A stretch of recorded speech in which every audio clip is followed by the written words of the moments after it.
Second episode, Satellite Podcast. You know when you're sitting down with one or two friends, or three even, and one of them picks up their phone and starts texting?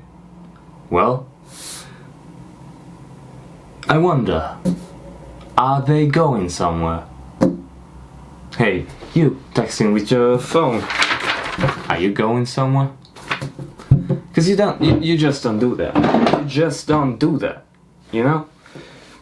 Because like, if you do that, I'm not gonna go out with you and other people again. I'm gonna go out either with those other people or with you, but not together. It doesn't make sense to have, the two things together, because if we're together, you're gonna look at your phone. Hopefully, if we're together, like just you and me, we're gonna have a little old gay time together. But I mean, just if you're on the phone all the time when we're together, alone, together, us two, forget about it. Forget about it. We're not friends. Or maybe we are, but in a soulmate kind of way. Because if we weren't, no, we wouldn't be friends. Get what I mean? Good. But yeah, just don't pick up your phone and chat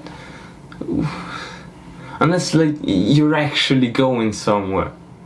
But then my question persists. My question still stands. You going somewhere?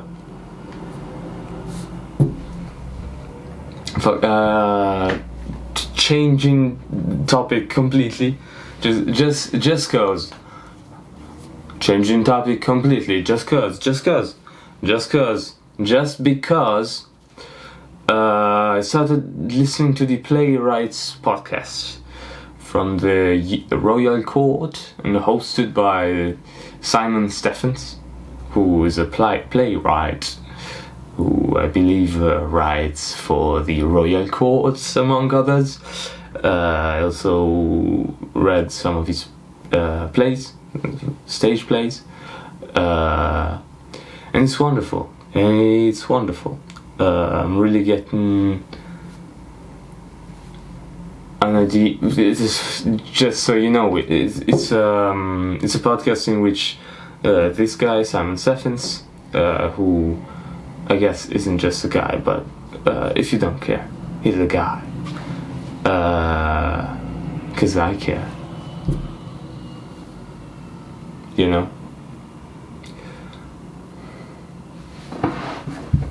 And he just interviews famous playwrights, his contemporaries, just because otherwise they'd be dead, so it'd be hard to interview them. I was thinking the other day, it's kind of related, about robots in fashion shows. I want to see robots in fashion shows going about with the fucking clothes that the designers make. I googled it. I found some robots on catwalks, right? It's catwalk. It's not quite what I was looking for. There was like a Segway, right? The ones you stand on and it goes. That's called a Segway. I believe so. And even if it wasn't, don't care. So anyway, there was one of those, which I guess is technically a robot in a way. I mean, but somebody could have controlled it. So, whatever.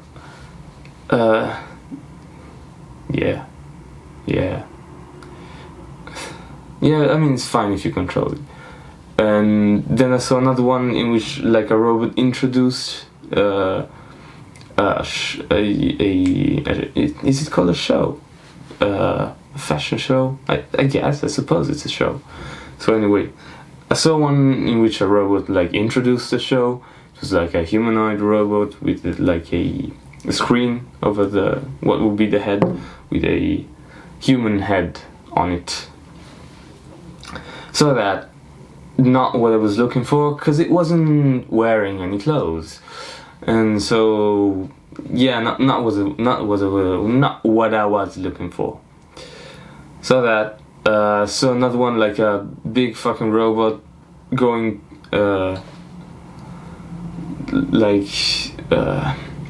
hand in hand with a model, but that wasn't what I was looking for either, because it had the fucking logo of the designer on it, but it wasn't what I was looking for, because it wasn't going with the fucking clothes.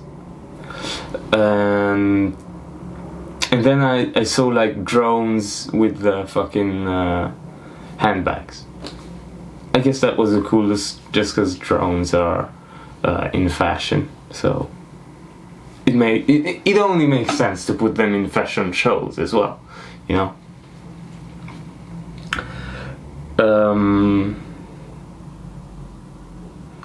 But I was not talking about that.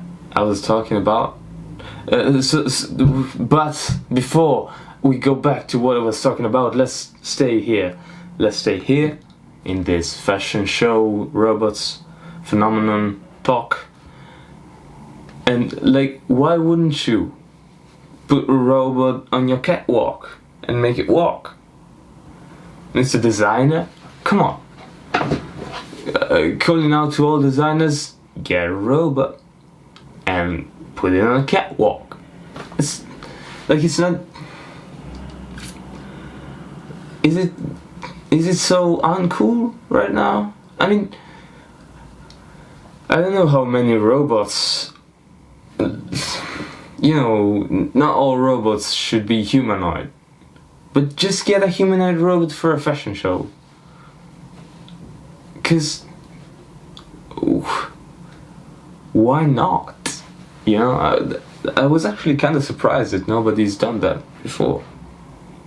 Like, it's so obvious. Did they not do it because it sounds kind of obvious? Or did they not do it because they're so fucking close into their idea of a fashion show has to have models and so on? Like, come on. Gay. I require full automation to be sincere about itself. Like, if we're gonna have a fucking fuck it, gay shit, motherfucker. I was talking about another podcast, the Playwrights podcast. Yeah, it's good shit. Like, made me get into the idea of writing a screenplay even more, and I started gathering some ideas and spitballing, like the family of a friend of mine, like, is interesting. Like, I don't actually know how interesting it is, but it's evocative. Like, it gives me a specific feeling, because like her mother and her father decided to marry after the mother would have traveled across the globe. Like, she wanted to travel, and they decided to marry after she came back, and they did, and then they had 2 children. And I think that's fascinating, and I want to, like, right now I'd like to explore it. Right now I'd like to explore it. Yeah, so I just kind of spitball some ideas, like whatever came to mind, I put it down on the page, and maybe in the next days I'll try to I don't know, kind of get a structure to that, and actually maybe start making a play. That would be fucking great. For many reasons. Like, I really feel like it might be the right thing for me, you know.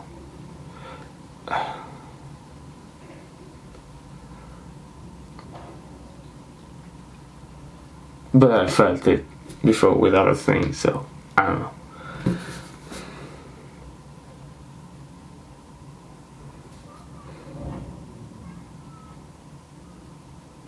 Simon Steffen's plays, kinda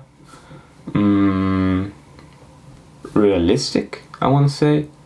The ones I've read like the second book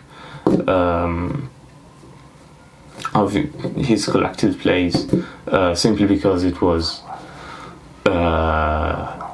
easy to pirate, and I got a fucking ebook reader, so I downloaded it and sent it to my ebook reader, and so I read it there, and it was good. I liked it.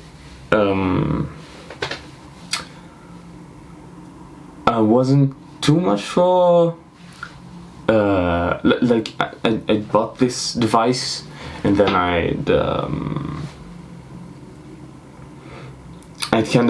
I'd read like a couple things, but then I'd abandoned it because it didn't feel as good as a real book.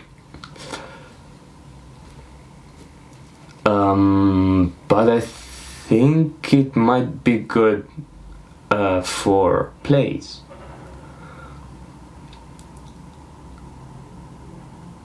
Now I have to justify that statement somehow. Because plays are short, and so you kind of feel like an asshole buying a full book of plays. But then again, I also got like a fucking the collected plays of Sarah Kane, which I've read a couple of. A couple of, because it was suggested by Simon Steffens. Actually, I got to that guy, if you really want to know, since we're on the subject, through, like, I just googled playwriting, I think, and a series of videos from, I don't fucking remember it, maybe just the Royal Court, might have been the Royal Court.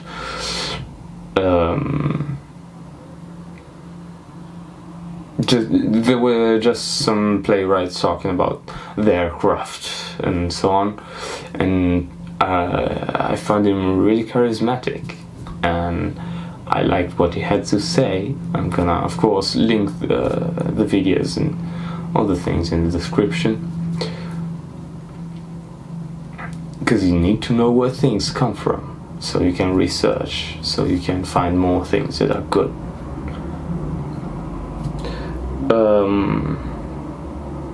Sarah Kane. Love it. Maybe. I like that it's so surreal. And just so you know, like, I haven't read many plays, so maybe it's not the most surreal plays, but I like him, and of course very emotionally driven, which I do enjoy quite a lot. So yeah, dig that. Dig the fact that, yeah, I mean, I don't have too much to say about that, because I haven't analyzed them at length. I just kinda read them. I read 448 Psychosis, and I read Blasted.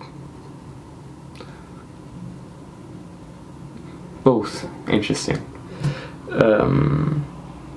What I wanted to say about Sarah Kane, she of course died young, I think at 25, 28, so quite young.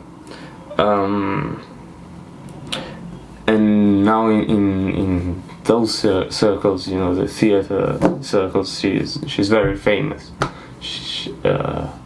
I believe her last play was like in 2000, 2001. I think she finished for 48 Psychosis, and then the next play that's on the fucking collection I've got maybe wasn't finished. I'm not too sure though. But anyway, early 2000s she fucking died, passed away, and now she's kind of famous. I mean, I believe she. You know, let me just talk about dying young as an artist. You know, there's the, of course, there's the thing like, oh, could have made so much more,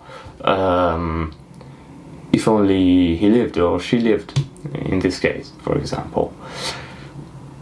And you know, of course, that's a part, but I think if an artist dies young,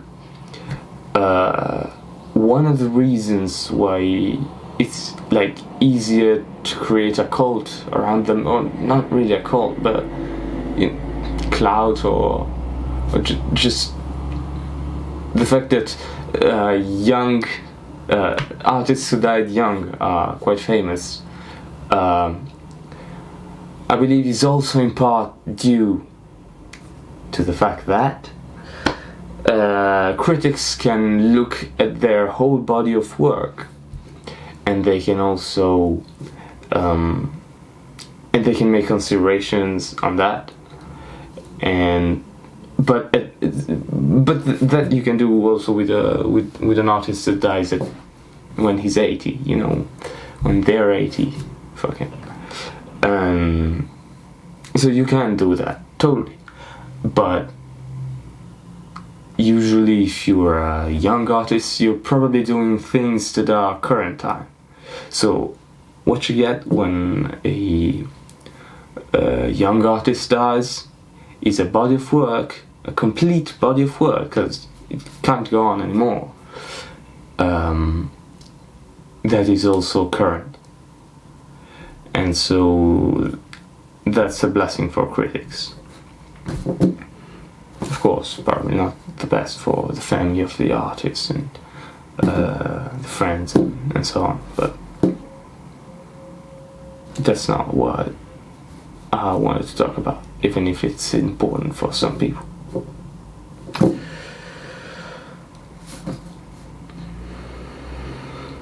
Breaking Bad would be a better show if Walter White had no friction and like Jesse just pushes him and he just slides around.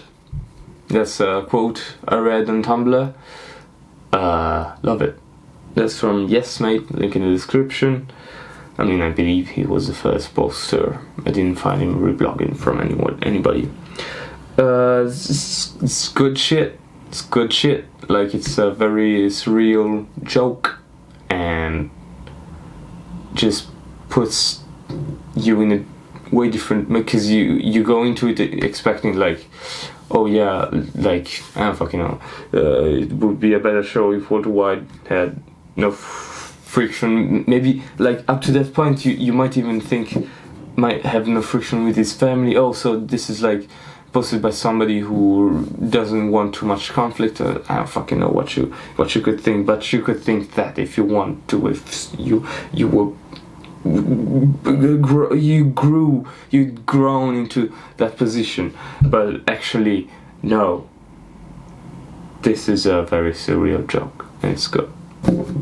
Surreal. We're talking about the surreal, huh? This is a show about the surreal, is it? Just like fuck. You know what? I'm not even gonna talk about it. Don't like it. Hate it. David Lynch? Nah. More like David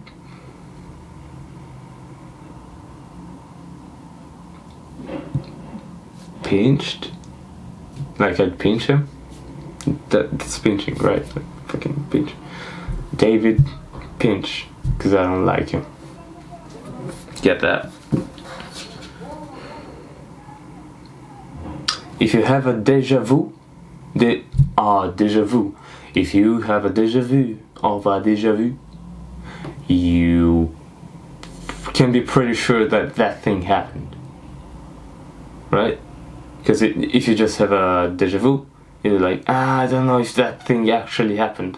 But if you recall a thing that you recall having a deja-vu about, I mean, what are the chances that it didn't actually happen? So, you know. Or it at least happened the time you had a deja-vu about it, right? Very likely. So you're doing good. You might be onto something if you think you've seen that thing before, which is like the definition of a deja-vu. It's a deja-vu in French, but in English you can say deja-vu. I just been in this place before, higher on the street, calling you and the sources of mystery. I'm not gonna stop talking. By the way, I haven't. For you, this is next week. I mean, probably not, because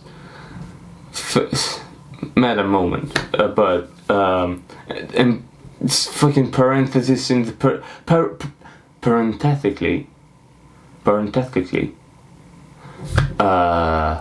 In the parenthesis, frantically,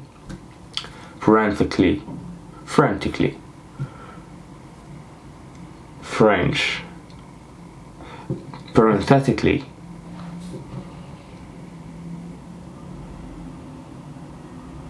drinking game, podcast drinking game. Take a shot every time somebody on a podcast says podcast. You'll be fucking drunk sooner than you know it. You might be drunk now if you went back as soon as you heard what I just said to the beginning of this podcast.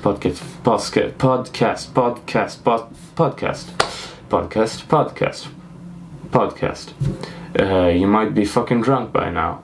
You know that? Did you know that? Maybe you're drunk. Hey, are you drunk? You might be. So, first parenthesis, this is a parenthesis sign, of course. First parenthesis, close. Second parenthesis, which we had opened earlier,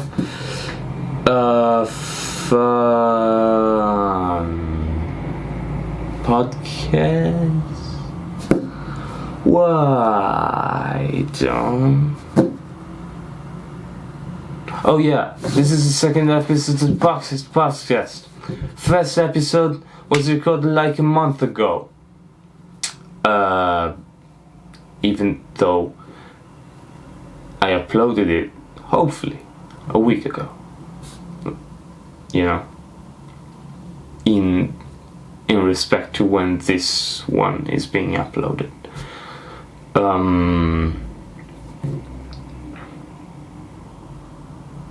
Because I had to wait for the hard disk to arrive, and because I'm lazy. So this is actually like almost a month of material. Because what I do, by the way, just because you wanted to know, is every day or so I write down a few things that I might talk about. Maybe movies that I've watched, or videos that I've watched, or whatever media. And maybe if I get a funny joke that either I invent or that I find, I write it down, and so I got stuff to talk about. Hey. Oh fuck. I gotta pee. Let me just wait until this, because you have to know. No, you don't, but let me tell you. The fucking cut in the last video, I didn't do that. It's just, my camera just stops recording after half an hour. So that's what happened last time, and that's what will happen this time. But you will know that I will be emptier of piss when that happens. Good. Glad we're on the same page. Hey, cross-country skiers, why don't you just be human? How about that? Like, why do you need to go in the snow? You don't need to go in the snow. You really, really, really don't. It's cold and well, it's not necessarily cold if you've got the right equipment, but then maybe you'll sweat and it's gonna be cold and it's gonna be awful. Unless you're a real man, even if you're a woman. Unless you're a real man, even if you're a Roman. Don't be a cross-country skier. It's not worth it. You're gonna get fucked by the snow. By snowmen with carrots on the noses and also on the other noses. Why don't you just be human? You know? Humans are great. They can walk. They can swim. Some. Well, not all can, walk, but come on.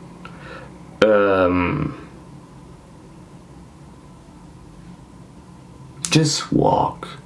Just walk. Don't go into or go skiing if you want, but it's cross-country skiing. He's just got the worst of both worlds. You got things on your fucking feet that are gigantic and heavy, and you gotta do that, but also you're walking. You're not skiing, So at least when you're skiing, you're fucking going fast if you don't fall. But if you're cross-country skiing, you're just losing it all. You don't win. And some people just carry a gun around. I don't get it. Join the military, I guess, but don't go cross-country skiing.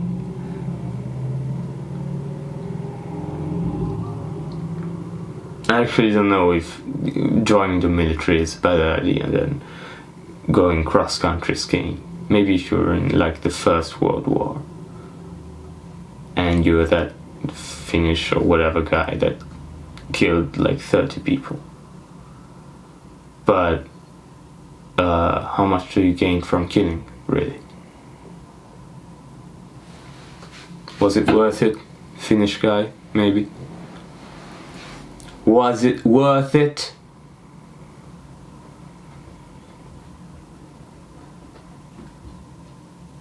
Snipers, I swear to God.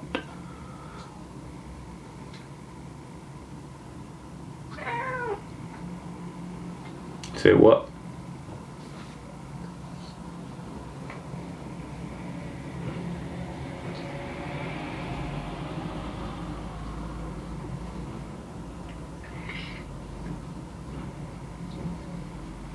I got a cat. Maybe. I'm not talking because there's like 1 second left. And what a piece that was. A piece of mine, a piece of yours.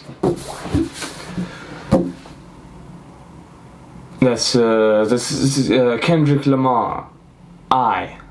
Great song, love it. I don't really know Lamar all that well, but I love that song. I know I love that song.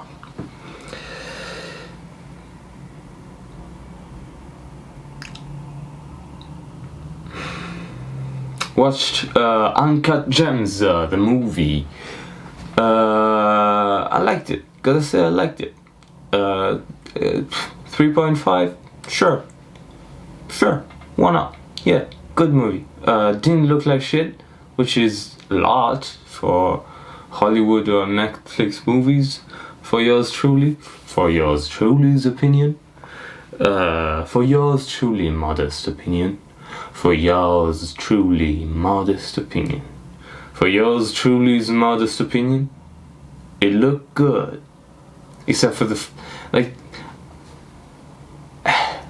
fucking, you know, the beginning. It goes into the opal and woo, you know.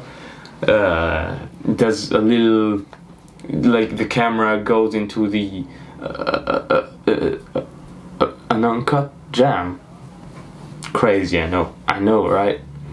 The camera goes into an uncut gem, and then it kind of explores that spacey, gem-like place. Not a big fan, but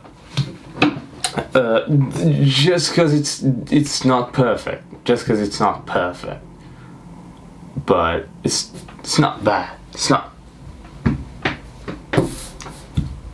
It's bad. But the idea is fine. The idea is fucking fine. Yeah, it's about. By the way, fucking spoilers, your problem. But it's about this guy who, you know, gambles and sells and makes, what's the word? Speculates, I suppose. Speculator? Sure. Just does all his rigmaroles, may not be the right word, but there's all these little things or little games just to get more money, and it's supposed to be stressful or whatever. But it's good. I guess it's got this movement propels it forward, which I enjoy. And I like the ending, which I'm gonna tell you about. Hope you like that. Hope you don't mind that. Hey, do you mind that? Don't care. You know, you can try and skip ahead and probably get the spiciest bit of spoilers you didn't want to get soon, but it's not my problem, and you shouldn't care about spoilers. Elaborate on that. Nah. Yeah, that's a good, like, say it on as David Pinch, but also elaborate on that. No. Great quote. Love that. You know, even the worst have some best in them. Now, I don't want to explain myself. Fuck it, I'm not gonna do that. For that. Uncut Gems. Great ending, which everything goes south, but then everything is good again, and then it's good. Everything is good. He has everything a man could hope for, but he wants more, which is great. And also he dies because of it, in a way, you know, which is also fucking great. So, and doing some of his, you know, like winning the game, spoilers, but also dying, Also spoilers. Just beautiful. It did remind me a bit of The Gambler, 2014, which is, one of my favorite movies. I got love for that movie, but it really wasn't the same thing. But All or Nothing, I guess that's kind of there, and it's good movie. Of course, it also reminded, but I connected to the Punch Drunk Love, another Adam Sandler movie, like a movie he stars in, and kind of a drama instead of a comedy, as is this one mostly, or complete. Was there any funny shit? Yeah, I guess there was some funny shit.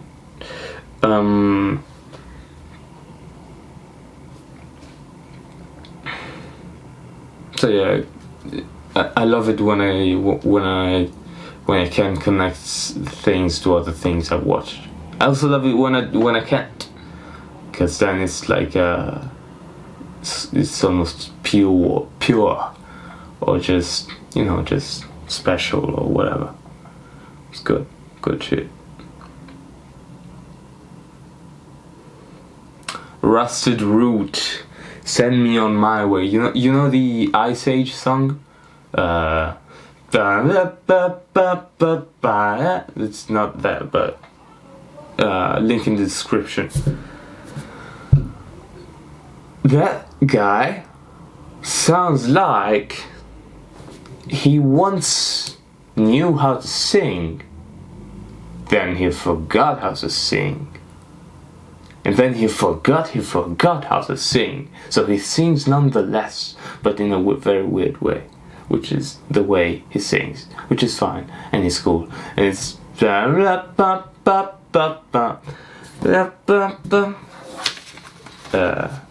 funny joke.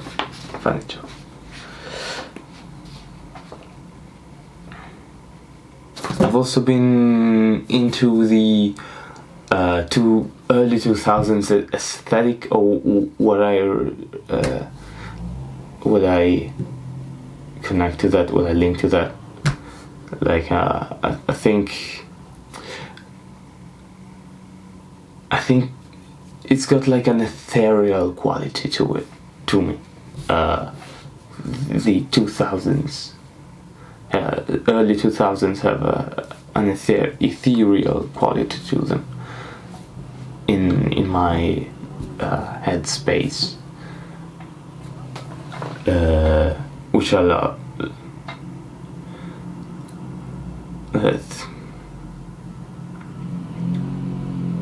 One such example is Avalon, 2001, directed by Mamoru Oshii, which also directed Ghost in the Shell, among others.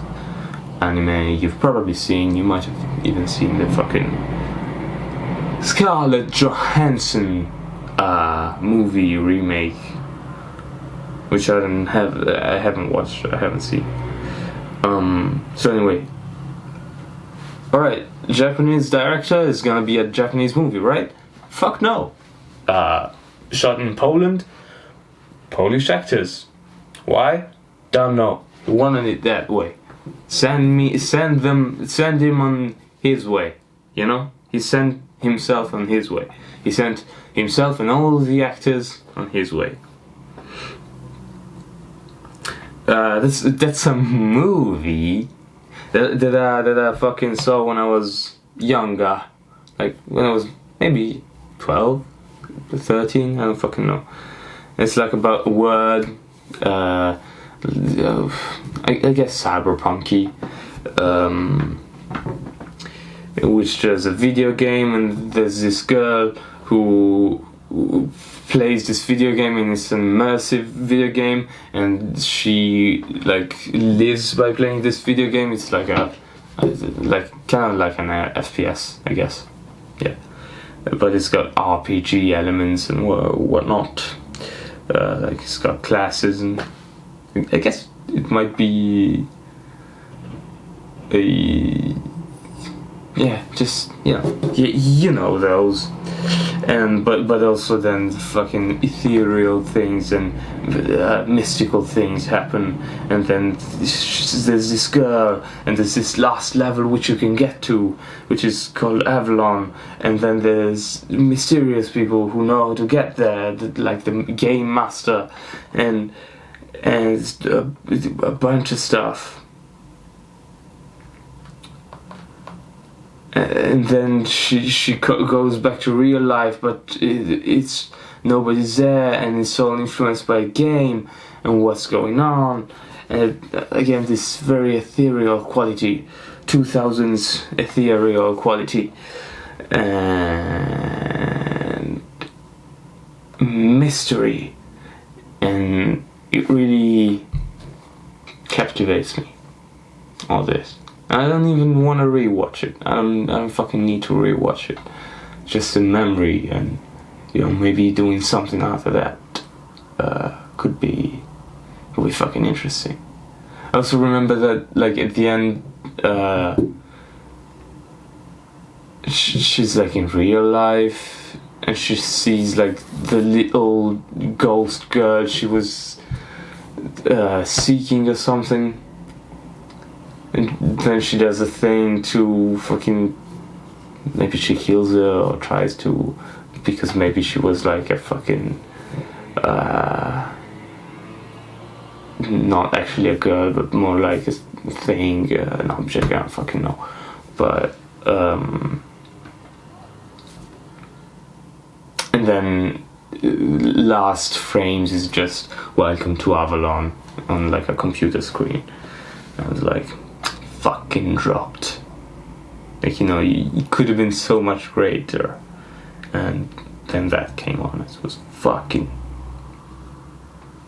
disgraceful, truly disgraceful. I mean it. But other than that, it was good. It was good stuff. Good stuff. And I'd like to make something that takes that ethereal quality someday. I'd love to. Would really love to. And I kind of see that in fashion from the era, and maybe some photography, and maybe some movies.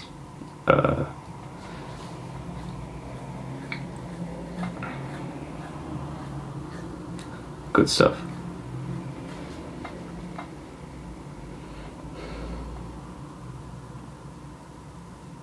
Movies. Under the Silver Lake. It came out last year or 2 years ago from the director of It Follows. Funny, huh? This weird thing. It had fucking... It was sold to me because it had Pynchon vibes, because they told me it had Pynchon vibes on Lit.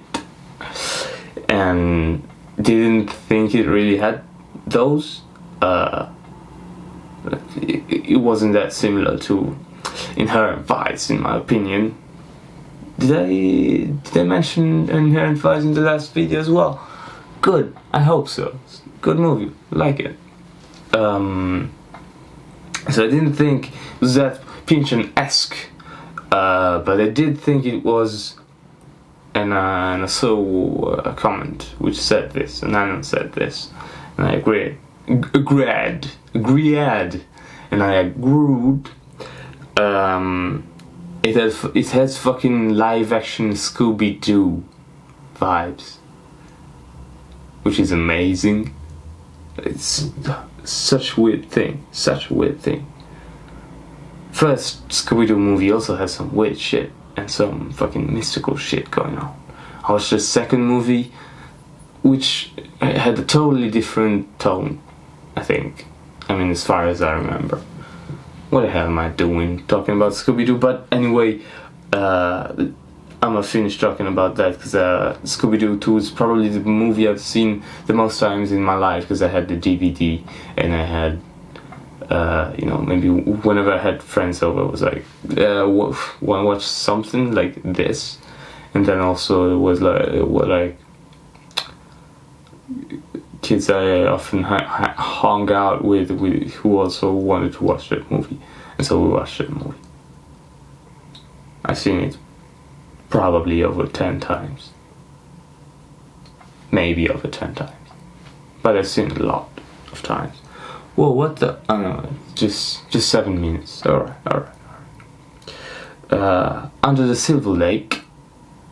The interesting thing about this movie is that it runs on horror movie logic, even though it's not a horror. What do I mean by that? You know how horror movies don't necessarily have this coherence to them all, like to unsettle you, they make things not make sense. Maybe we should have defeated the demon or whatever, and then the demon is not actually defeated. Uses that to unsettle you.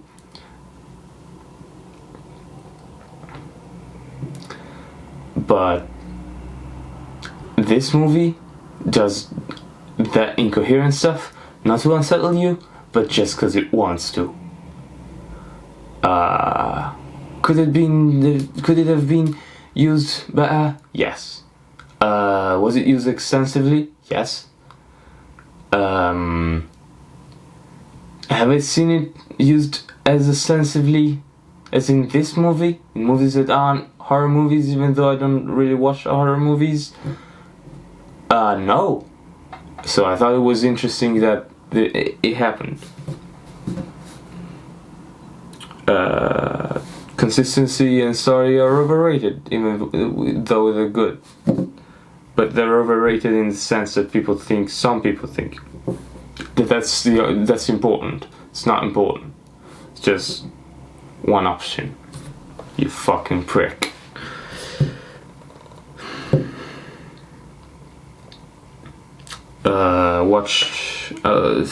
Watch some travel videos by Illegal Freedom.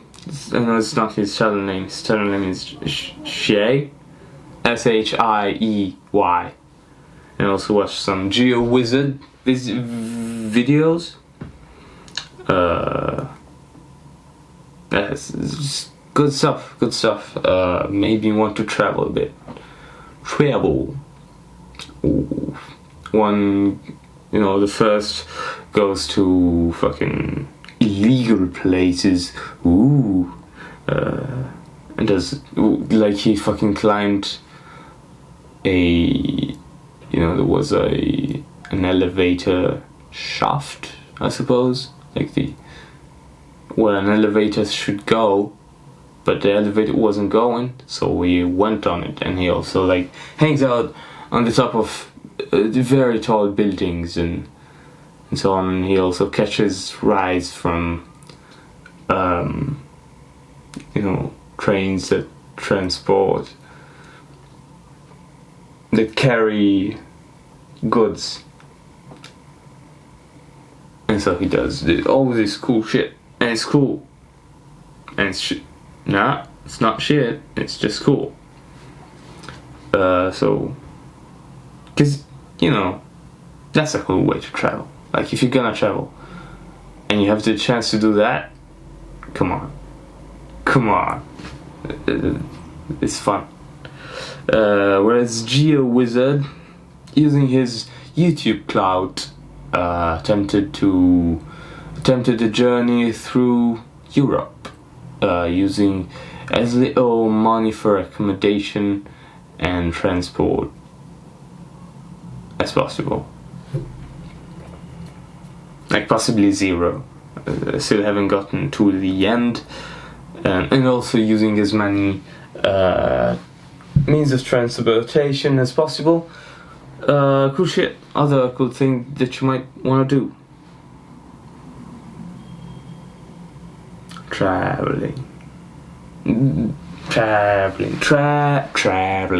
That's a big talk to talk for a small man like you. But traveling could be fucking interesting.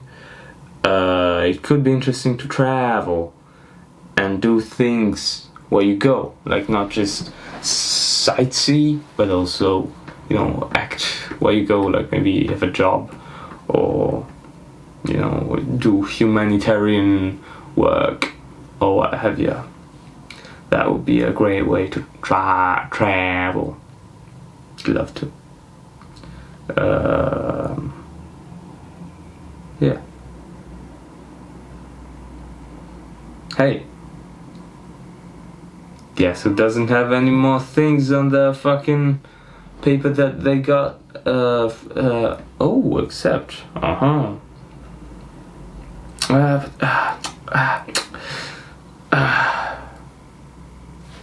You know when you write things, but then you go like, yeah, I'll figure that out. I'll fucking give that to people, and people will know what to do with it, and I won't have to explain myself too much.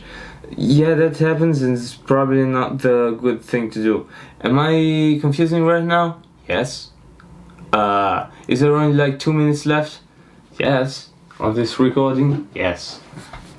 So what? So what now? So what? What do you fucking? What do you think? What do you think? This was the second I gotta feel a minute and a half, man. This was the second episode of the Satellite Podcast. You can reach me at asatellitepodcast@gmail.com. I hadn't made the email at the time of the last recording, so I said the wrong email, but in the links in the description I put the right email, so it's asatellitepodcast@gmail.com. Links in the description. I really care about that.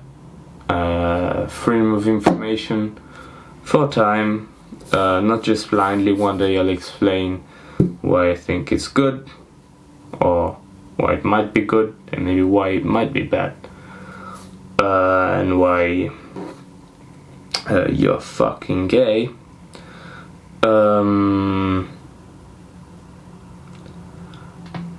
Go be yourself. Sometimes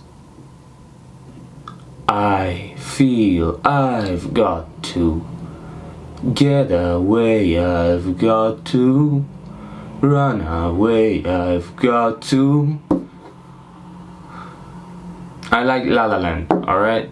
I put it on my list of things I liked, I put it out, and then I have it on my mind, so I just like it because it's on my mind. Fucking gay.